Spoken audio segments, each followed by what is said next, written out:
자, 여러분, 오늘은 너 자신을 알라라는 제목으로 말씀 전하도록 하겠습니다.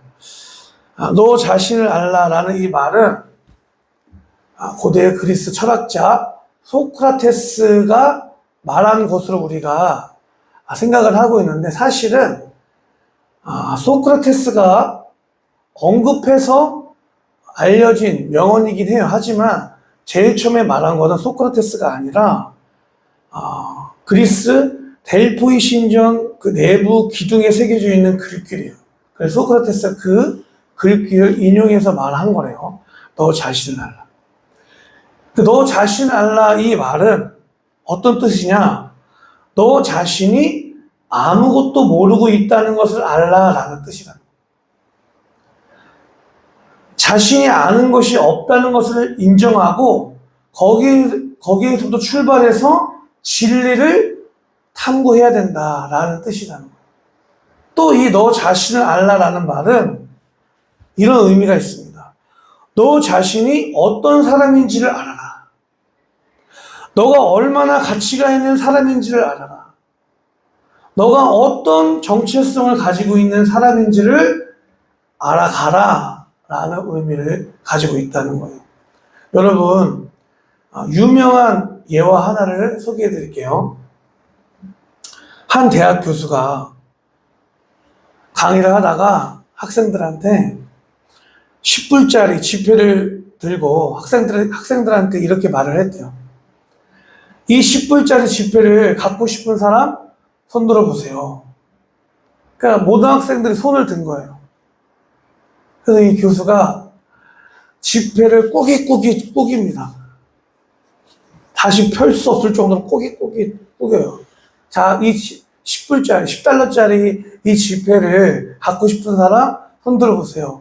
여전히 학생들이 저요! 손을 드는 거예요. 이번에는 교수님이 꾸겨진 지폐를 땅바닥에 던져서 발로 막 짓밟습니다. 그리고 말을 합니다. 이 지폐를 갖고 싶은 사람 손 들어보세요. 또 여전히 사람들이 저의 손을 드는 거예요. 그리고 나서 교수님이 학생들한테 이렇게 말을 했대요. 여러분, 구겨지고 발로 밟히고 더럽혀졌지만 이 10불짜리 지폐는 여전히 10불의 가치를 가지고 있습니다. 여러분, 우리도 마찬가지라는 거예요. 여러분, 내가 어떤 삶을 살았는지를 생각하면 또 지금 여러분들이 지금 삶 속에서 직면하고 있는 모든 그런 현실과 환경과 상황에 쩌들리고 눌리는 삶을 살고 있으니까 내가 어떠한 존재인지를, 내가 어떤 가치가 있는 사람인지를 잃어버리고 살 때가 우리가 있다는 거예요. 우리가 다 같이 마태복음 20장 28절 말씀을 찾아볼까요? 인자는 섬김을 받으러 온 것이 아니라 섬기러 왔으며 많은 사람을 위하여 자기 목숨을 몸값으로 치러 주려고 왔다. 한 번 더 시작. 인자는 섬김을 받으러 온 것이 아니라 섬기러 왔으며 많은 사람을 위하여 자기 목숨을 몸값으로 치러 주려고 왔다. 오늘 이 말씀은 여러분, 예수님께서 하늘 영광 버리시고 하나님과 동등된 그 모든 위치, 하늘 영광을 포기하시고 이 땅에 오신 이유와 목적에 대해서 말씀하고 있는 거예요. 그 목적이 뭐예요? 죄로 인해서 영원한 지옥에 들어갈 수밖에 없었던 비참한 운명 가운데 있었던 저와 여러분을 예수님의 생명값으로, 저와 여러분을 예수님의 생명값으로 값주고 사셨다는 것을 말씀하고 있는 거예요. 더 나아가서 이 말씀은 이런 의미가 있는 것이죠. 이제 너는 혼자가 아니다 라는 것을 말씀하고 싶었던 거예요. 예수님. 여러분, 고대 시대에 종이라는 존재는요, 어떤 존재인가요? 살아있는 물건과 같은 거예요. 아무런 권리가 없어요. 건강하고 일 잘하는 종은 밥도 잘 먹이고 대우를 해줍니다. 근데 몸이 약하고 골골한 종은 여러분, 살아있는 먹을 수 있는 어떤 짐승과도 보다도 못한 취급을 받는 그냥 살아있는 물건 같은 존재라는 거예요. 그런 종에게 예수님이 내가 이 땅에 온 이유와 목적은 내 목숨을, 내 생명으로 너를 몸값을 내 생명으로 대신 값주고 사려고 오셨다는 거예요. 이거의 의미는 뭐예요? 너는 이제 혼자가 아니야. 너는 그냥 살아있는 물건과 같은 존재가 아니야. 나의 가치가 너에게 부여된 거야. 내 생명이 너에게 부여된 거야. 때문에 너는 혼자가 아니야. 너는 고아가 아니야. 내 생명값으로 값주고 산 내 자녀이다. 너는 내 것이다. 내 소유다. 우주함을 창조하신 하나님의 아들의 생명값으로 값주고 산 세상 사람들에게 너가 어떤 존재인지 모르겠지만 내 앞에서 너는 너무나 보배롭고 존귀한 사람이다. 라는 것을 말씀하고 있는 거예요. 때문에 여러분, 아까 말씀드린 그 지폐가 아무리 구겨졌을지라도, 아무리 발로 밟혀졌을지라도 그 가치가 변하지 않았던 것처럼 여러분들의 삶의 현장 속에서 짓밟히고 밟혀지고 더럽혀지는 그 많은 일들 속에 있다 하더라도 여러분 안에 이 시간도 변함없이 하나님 아들의 우주함을 창조하신 창조주의 그 아들의 생명값이, 피값이 여러분 안에 여전히 있다는 거예요. 여러분의 가치는 예수님의 생명값에 있는 거예요. 오늘 말씀 제목이 너 자신 알라요. 여러분 자신을 어떻게 생각하고 계십니까? 나는 어떤 사람이야? 나 어떤 존재야? 라는 것을 생각하는 사람은 그래도 여유가 있는 사람이에요. 근데 여러분, 삶 속에서 쩌들리고 현실과 환경과 상황 속에서 너무 힘들게 쩌들어 있는 사람은 내가 어떤 존재인지도 생각할 겨를이 사실 없죠. 하지만 오늘 말씀을 통해서 나란 존재가 하나님 앞에 얼마나 소중한 존재인지, 하나님은 여러분들 한 사람 한 사람 바라보실 때 누구를 함께 오버랩 하시면서 보시겠어요? 하나님은 우리 소윤이를 볼 때 그냥 소윤이 오늘 딱 이 모습만 바라보는 게 아니라 소윤이를 바라보실 때 뭘 통해 바라보세요? 소윤이를 위해서 십자가에 죽으시고 부활하신, 소윤이를 살리기 위해서 소윤이의 모든 죄값을 짊어지고 담당하셔서 십자가에 죽으신 하나님의 아들을 함께 오버랩 하시면서 보고 계신 거예요. 그러니까 여러분, 얼마나 하나님의 마음이 짠하겠어요. 우리를 바라보실 때. 내 아들이 죽기까지 대신 죽기까지 살린 소윤이, 현중이, 우리 모든 성도님들 때문에 여러분들의 가치가 예수님 안에 있다는 것 결코 잊지 마시길 부탁드립니다. 자, 그럼 이제 본문 말씀을 돌아와서 여러분 오늘 본문 말씀 속에도요, 내가 어떤 존재인지, 내가 얼마나 가치가 있는 사람인지, 내가 어떤 사람인지 나에 대해서 생각할 겨를이 없을 정도로 힘들었던 삶을 살고 있었던 한 사람이 나옵니다. 그게 오늘 말씀 주인공 기도원이에요. 우리가 지금 사사기 말씀을 큐티하고 있습니다. 오늘 집에 돌아가셔서 정말 간곡히 부탁드립니다. 사사기 1장부터 6장까지 꼭 읽으세요. 아시겠죠? 아시겠어요? 다음 친구들? 읽어야 이제부터 계속 기도원 스토리를 가지고 여러분 말씀을 묵상할 수 있습니다. 여러분, 저 보세요. 근데 우리는 질문을 해요. 하나님 정말 살아계신가? 왜 하나님 나에게 말씀하시지 않지? 나도 하나님의 음성을 듣고 싶은데. 여러분, 제가 하나님의 음성을 듣는 방법을 말씀드릴게요. 여러분, 영어를 잘하려면 어떻게 됩니까? 물론 발음도 좋아야 되고 하지만 뭐 해야 돼요? 단어를 많이 알아야 되죠. 그렇죠? 그 모든 문장과 모든 대화의 모든 그게 잘 알지 못해도 현지인이 말할 때 내가 아는 단어가 있으면 그 말이 어떻게 돼요? 들리죠. 단어를 많이 알고 있으면 그 사람의 말이 어떻게 들리는 거예요? 들리기 마련이겠죠. 하나님도 마찬가지. 하나님의 단어. 하나님의 단어를 우리가 많이 알고 있으면 삶 속에서 하나님의 음성이 보다 쉽게 들릴 수 있는 거예요. 하나님의 말씀 우리가 단어를 어떻게 알 수 있습니까? 성경 통독을 통해서, 성경 암송을 통해서, 성경 묵상을 통해서. 뭐 하나 여러분 뭐가 성경 통독을 해야 된다 이게 제일 좋 이렇게 하면 안 되고요. 성경도 통독을 해야 돼요. 통독을 하는 목적은 뭐예요? 성경의 전체적인 흐름을 알 수가 있는 거죠. 성경 암송은 왜 해요? 날마다 우리가 성경책 들고 다닐 수 없어요. 그렇죠? 어떤 상황이 되면 내 안에 성경 말씀이 암송되어 있으면 그냥 바로 툭 튀어 나오는 거예요. 삶 속에. 성경 제일 제가 봤을 때 꽃은 뭐냐면 성경 묵상이에요. 묵상은 뭐예요?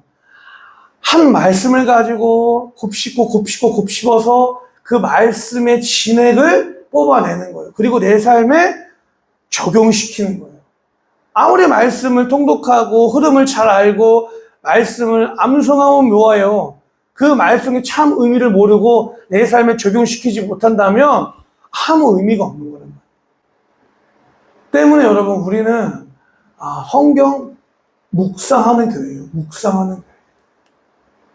그러니까 하나님의 음성, 하나님의 단어가 많이 우리 안에 축적되어 있으면 어떤 대화를 통해서도 어떤 영화를 보면서도 어떤 다양한 매체를 통해서 하나님의 음성을 들을 수 있게 되는 거예요. 네. 무슨 말인지 아시겠죠? 네. 어떤 상황을 만났을 때 내 안에 말씀이 있으면 그 상황을 말씀으로 해석할 수 있게 된다는 거예요. 그런데 말씀이 없는 사람은 어떻게, 하나님의 단어가 내 안에 없어요. 그러면 계속 어떤 신비적인 것을 쫓아다니는 거예요. 우리 나는 죽고 예수로 사는 교회는 여러분 그런 신비적인 것들을 철저하게 엄청나게 배격하는 교회입니다. 말씀 중심의 교회라는 거예요. 그래서 저희 교회 와가지고 우리 성도님들은 안 그러는데 우리 교회 와가지고 나중에 이제 다른 성도님들이 그러니까 외부에서 온 성도님이 있을 수 있잖아요. 나중에서도. 근데 막 뭐 하나님의 음성을 들었어. 안녕히 가세요. 그럴 수 있습니다. 제가. 여러분들 지키기 위해서. 말씀도 없이 간밤에 꿈을 꿔왔는데 하나님 음성을 주셨어. 안녕히 가세요. 이럴 수 있다는 거예요. 그만큼 여러분 우리 교회는 말씀 묵상하는 교회예요. 말씀 통독하는 교회예요. 말씀 암송하는 교회, 말씀 중심의 교회예요. 하나님의 말씀이 된다고 하면 아멘, 됩니다. 믿는 교회예요. 하나님의 말씀이 아니다 라고 하면 멈출 수 있는 교회. 하나님의 말씀이 성령 받아라, 기도하면 응답한다 라고 하면 믿고 그대로 기도하는 교회. 자, 여러분. 오늘 사사기는 지금 1장부터 6장까지 어떤 흐름 속에 있냐면 하나님께서 이스라엘 백성들에게 너희가 약속의 땅 가나안 땅에 들어가거든. 그들의 모든 원주민을 몰아내라. 그리고 그들의 딸들과 결혼시키지 마라. 라고 말씀하셨어요. 간곡히 부탁하셨어요. 그런데 이스라엘 백성들이 어떻습니까? 하나님의 말씀 순종하지 않아요. 불순종합니다. 몰아내지도 않고 그 가나안 원주민들과 그대로 결혼을 하는 거예요. 결혼하니까 어떻게 돼요? 그 땅의 모든 문화와 가치관과 삶의 기준들이 이스라엘 백성의 가정 가운데 그대로 유입되는 거예요. 결국 결과는 어떻게 돼요? 그냥 이렇게 생각할 수 있어요. 합리적으로 타협하면서 아니 뭘 그렇게까지 해요. 안 믿는 사람과 결혼해가지고 전도하면 되지. 이렇게 하는 거예요. 근데 결과는 어떻습니까, 여러분?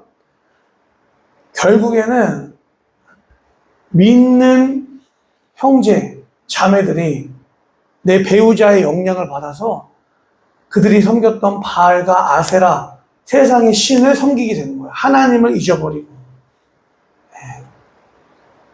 그만큼 우리 안에 죄성이 있다는 거예요. 죄성이 있기 때문에 여러분, 자석을 두고 철에 두면 어떻게, 그냥 탁 달라붙잖아요. 마치 그런 것처럼 죄성이 있는 인간이 하나님을 버리고 세상을 바라보면 어떻게 되는 거예요? 그대로 거기에 유입돼 버리는 거예요. 그런데 하나님은 그것을 그냥 방관하시지 않아요. 여러분, 우리 자녀들 다 키우는데 우리 자녀들의 몸속 안에 암세포가 자라고 있어요. 그거 그냥 방관할 수 있는 부모 있습니까? 우리 자녀들이 이 길로 가면 너무나 고생할 게 뻔해요. 근데 요즘 사람들, 젊은 사람들 좋아하는 게 뭐예요? 존중해요. 공감해요. 이해해요. 그런 관점으로 이 길로 가면 뻔히 고생할 거 아는데 공감한답시고 이해한답시고 존중한답시고 그래 너의 결정이라면 이렇게 할 부모는 그건 부모 아닙니다. 어떻게 해서든지 그거를 막아내고 붙잡고 애걸 복권해서라도 너 그 길로 가면 안 돼 죽어 막는 게 진짜 부모예요.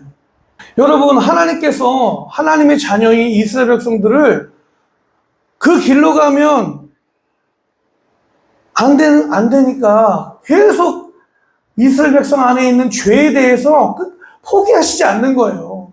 이스라엘 백성 안에 있는 죄를 끝까지 추적하시는 거예요.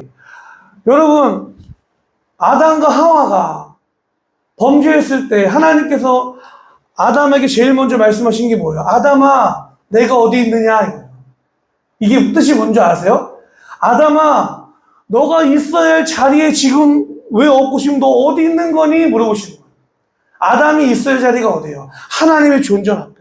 하나님과의 관계 안에 있어야 될, 하나님과의 관계 안에서 하나님의 사랑을 힘입고 이 세상을 통치할 통치자로 창조된 아담인데 하나님과의 관계를 깨뜨리고 세상으로 나간 사탄 마귀가 좋아서 내가 주인과 왕 되어서 그 자리를 떠난 아담에게 하나님께서 아담아 내가 어디 있느냐 말씀하셨어요.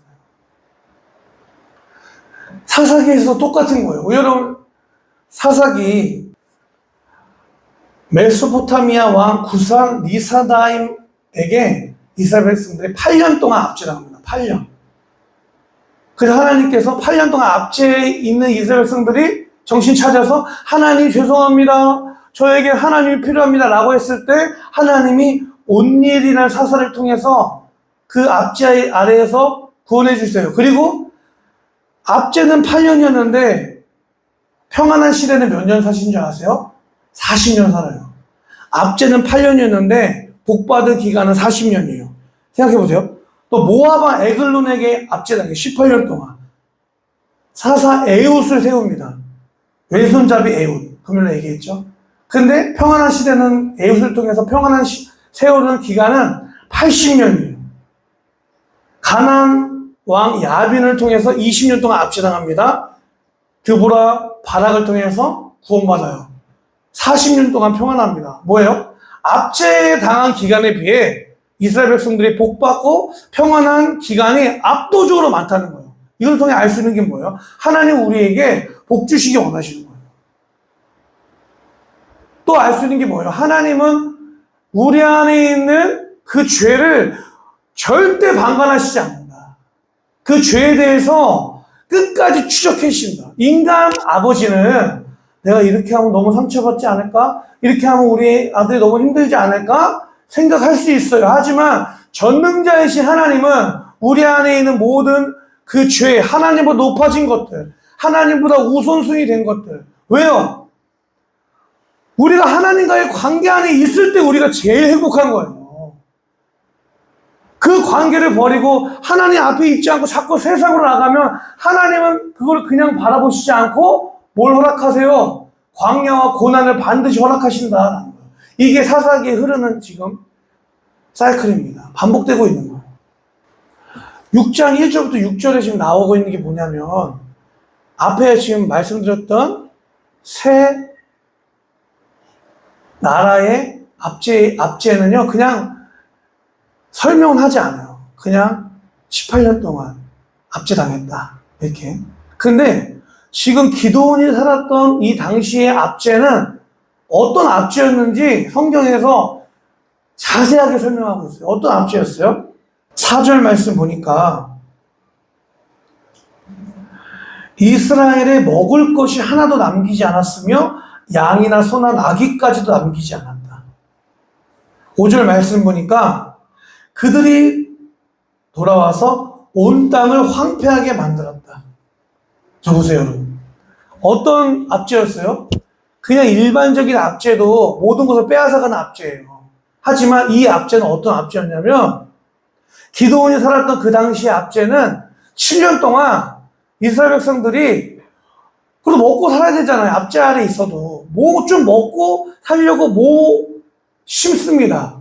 그러면 열매를 추수할 때 와가지고 싹 뺏어가는 거예요. 먹고 사는 문제가 너무나 굶어 죽을 지경이 된 거예요. 여러분, 우리가 직면하고 있는 많은 문제들 있어요. 근데 제가 봤을 때 1차적으로 우리가 제일 못 견뎌야 하는 문제가 있어요. 그게 뭐예요? 먹고 사는 문제가 불안해지잖아요. 제일 힘들어요. 먹고 사는 문제. 우리 지금 자녀들은 하나도 와닿지 않아요. 얘네들은 진짜 엄마 아빠가 다 하니까 표정들 보니까 이러고 있잖아요. 근데 우리 부모들은 알죠. 먹고 사는 문제가 얼마나 힘든 게 알잖아요. 너희들 운동화 신게 하는 거, 저 옷 입히는 거, 학교 보내는 거, 효연아, 모르지? 엄청, 그냥 되는 게 아니야. 먹고 사는 문제가 걸린 거예요, 지금. 여러분, 우리 대한민국 대통령도 대통령 바뀔 때마다 그들이 갖고 있는 이념과 정치 사상이 있어요. 그런데 아무리 정치 이념이 좋고 사상이 좋아도 트레이드 되는 이유가 뭐예요? 경제 문제에 책임지지 못하잖아요? 대통령 그냥 바뀌는 거예요. 그만큼 사람들에게 먹고 사는 민생 문제 해결하지 못하면 그냥 바뀌잖아요. 그렇죠? 지금 상황이 딱 그런 상황이에요. 내가 좀 뭔가만 심으면 먹고 살려고 뭔가 좀 뭘 했어. 그러면 열매 거둘 때쯤 와가지고 미디안 족속이 싹 뺏어가는 거예요. 그런 상황 속에서 하나님께서 미디안의 압제에서부터 이스라엘 백성을 구원하시기 위해서 여러분 여기가 제일 핵심입니다. 오늘 설교에 잘 들어보세요. 미디안의 손에서부터 이스라엘 백성을 구원하시기 위해서 한 사람을 세우세요. 그게 기드온이에요. 근데 오늘 말씀 보니까 하나님이 기드온을 뭐라고 부릅니까? 기드온아 라고 부르시지 않아요. 뭐라고 부르세요? 우리 세번역에서는 하나님께서 기드온에게 힘센 장사야 부르십니다. 근데 우리가 원래 지금 큐티하고 있는 그 큐티는 개역 개정으로 되어 있어요. 거기 뭐라고 되어 있습니까? 큰 용사야. 하나님이 기드온을 부르시는데요. 큰 용사야 부르시는 거예요. 힘센 장사야 라고 부르시는 거예요. 자, 그럼 여러분 질문해봐요.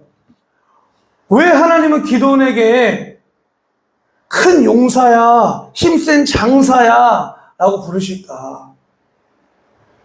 거기에 여러분 오늘 말씀에 은혜가 있어요.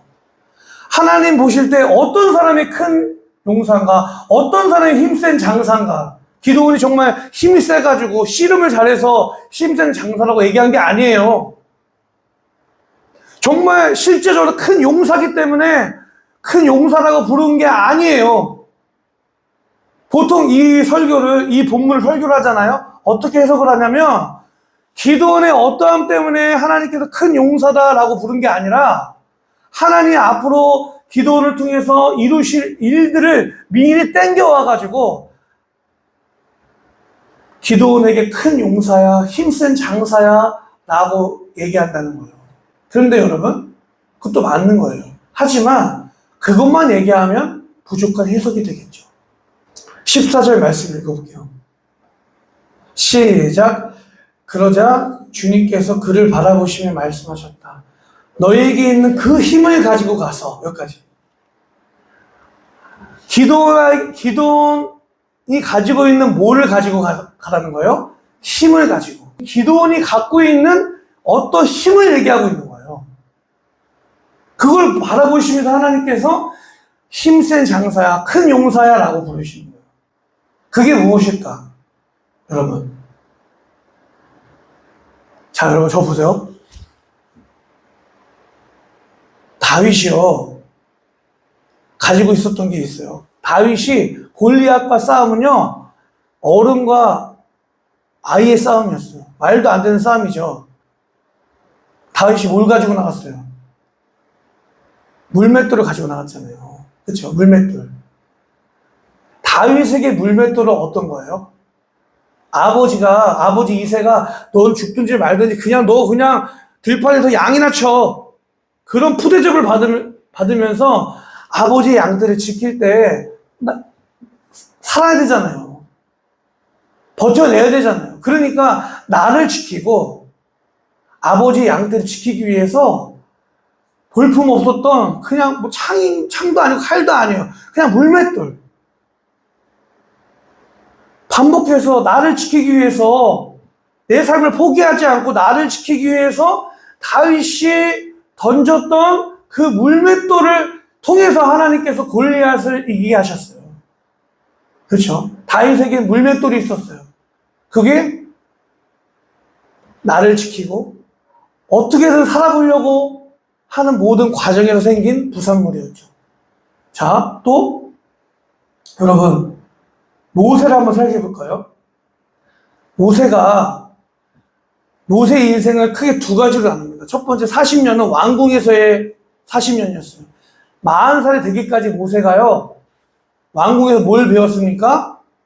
제왕하, 왕이 되기 위한 학문을 배웠어요.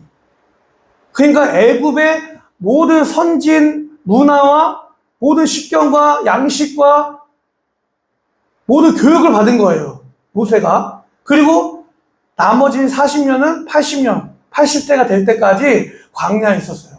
여러분, 한 분야에 40년 동안 있었다고 생각해 보세요. 40년 동안 양떼 쳤어요.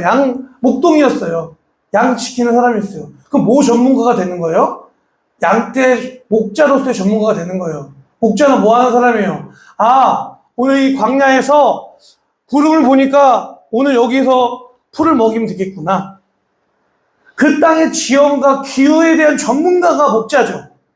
그렇죠. 그러니까 하나님이 어느 날 모세를 갑자기 애굽의 바로왕 앞에 그냥 보내가지고 아무것도 없었던 모세가 아니라 그냥 준비 없는 모세가 아니라 준비되지 않은 모세를 그냥 애굽 왕 앞에 가라. 이스라엘 땅 백성을 출애굽시켜라. 라고 말씀하셨던 게 아니라는 거예요.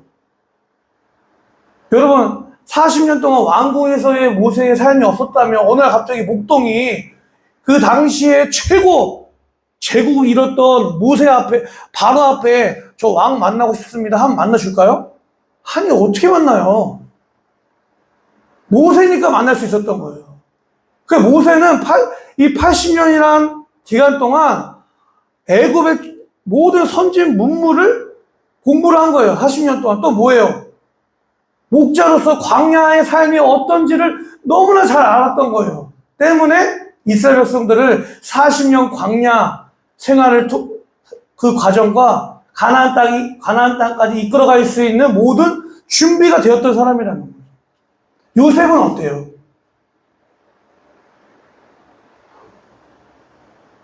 여러분, 요셉이 보디발의 집에 종으로 팔려갔어요. 보디발은 어떤 사람이에요? 왕의 시위대장이에요. 왕의 시위대장 집이 얼마나 여러분 애굽의 최상류층 사람 집안입니까? 그 집안에 살면서 모든 문화, 애굽의 최상류층 사람들은 이렇게 사는구나, 이런 말투를 가지고 있구나, 이런 생각을 가지고 있구나. 거기서 배우는 거죠. 또 감옥에 갇혔어요. 누명을 씌워가지고. 그 감옥에 갔는데 그 감옥은 그냥 감옥이 아니에요. 바로의 최측근들만 들어가는 감옥이었어요. 거기 누가 있었어요? 술 관원장과 떡 관원장. 왕의 최측근. 그러니까 그 감옥에서 그 사람들이 뭐 얘기하는지 다 듣고 있었던 거예요. 요셉이. 아, 왕의 최측근들은 이런 생각을 가지고 있구나. 애굽의 정치는 이런 거구나. 라는 것을 거기서 공부하게 된 거예요. 그리고 나서 바로 앞에 섰을 때 준비가 돼 있던 거죠. 자, 오늘 기도원은 여러분 어느 날 아무것도 준비되어 있지 않는 그런 기도원에게 하나님이 힘센 장사야, 큰 용사야 라고 얘기한 게 아니에요. 하나님이 기도원에게 너가 큰 용사다, 너가 큰 힘센 장사다 라고 말씀하셨던 그 이유가 있어요. 11절 읽어볼게요. 시작. 주님의 천사가 아비에스 사람 요아스의 땅 오브라에 있는 상수리 나무 아래 와서 앉았다. 그때 요아스의 아들 기드온은 미디안 사람들에게 들키지 않으려고 포도주 틀에서 몰래 밀 이삭을 타작하였다. 여러분 적으세요. 지금 상황이 어떤 상황이에요? 지금 당장 먹을 게 없어요. 굶어 죽을 상황이에요. 그 상황에서 내가 좀 뭘 먹으려고 정말 농사를 시작합니다. 힘들게 농사져가지고 열매를 추수할 때쯤 뺏어가는 거예요. 오늘날로 비유하면 그래도 내가 내 인생을 버텨내야지. 내가 내 삶을 살아내야지. 포기하면 안 되잖아. 여기서 죽을 수 없잖아. 여기서 우리 자녀들 그냥 포기할 수는 없잖아. 라는 마음을 가지고 뭔가를 해요. 뭔가를 시도합니다.